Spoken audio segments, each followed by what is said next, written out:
स्वागत है RM story universe में, जहां हर कथा सिर्फ सुनी नहीं जाती, महसूस की जाती है। आज हम लेकर आए हैं एक ऐसी दिव्य गाथा जो अहंकार और सत्य, ज्ञान और माया, सृष्टि और विनम्रता के बीच के अनंत संघर्ष को उजागर करती है। आज की हमारी प्रस्तुति है कथाचार, ब्रह्मा और नारद का संघर्ष। वह पल जब ब्रह्मांड के आरंभ में सृष्टिकर्ता का गर्व सत्य के प्रहरी नारद से टकराता है और एक शाप जन्म लेता है जो युगों तक नारद की नियति को बदल देता है। तो चलिए प्रवेश करते हैं इस दिव्य गाथा में, जहां ब्रह्मा का क्रोध, विष्णु की करुणा और नारद का सत्य तीनों मिलकर एक अनंत यात्रा की शुरुआत बनते हैं। समः कथा 4।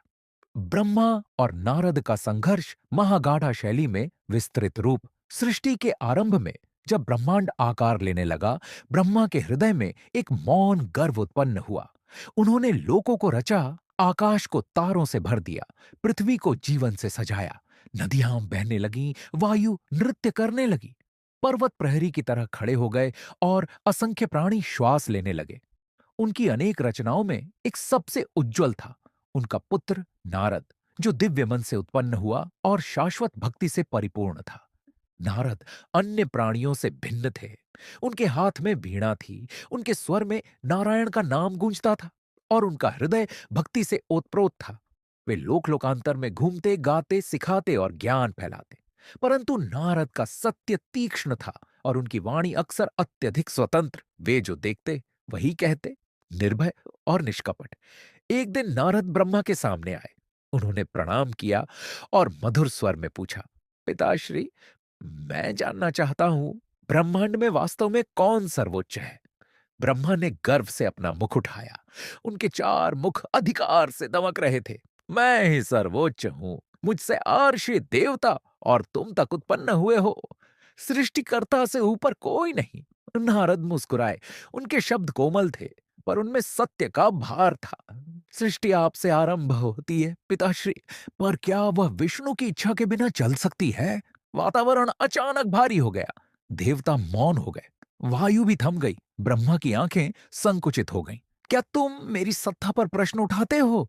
नारद ने शांत स्वर में उत्तर दिया, तीन शक्तियां हैं, सृष्टि, पालन और असंहार।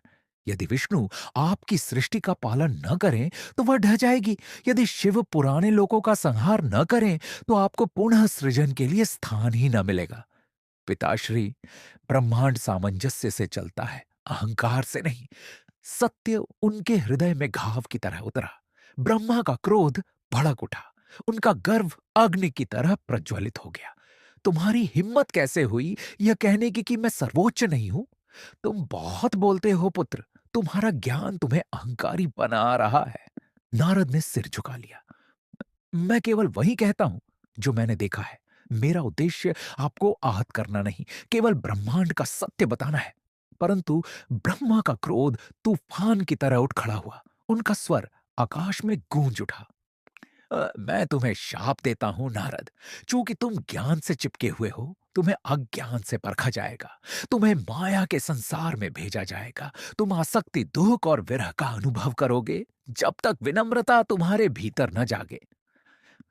नारद ने शाप का भार अपने ऊपर उतरते हुए महसूस किया। फिर भी उन्होंने विरोध नहीं किया। वे फोल्डेड हैंड्स के साथ स्वीकार कर गए। पिताश्री, उन्होंने शांत स्वर में कहा, यदि यही मार्ग ब्रह्मांड मेरे लिए चुनता है तो मैं उसे स्वीकार करता हूं। तभी एक दिव्य प्रकाश से सभा भर गई। भगवान विष्णु प्रकट हुए, चंद्रमा की तरह शांत। ब्रह्मा, उन्होंने कोमल स्वर में कहा, आपने क्रोध को अपनी बुद्धि पर हावी होने दिया। नारद ने केवल सत्य कहा, हम तीनों मिलकर सृष्टि को संभालते हैं। कोई बड़ा नहीं, कोई छोटा नहीं। ब्रह्मा लज्जित हो गए।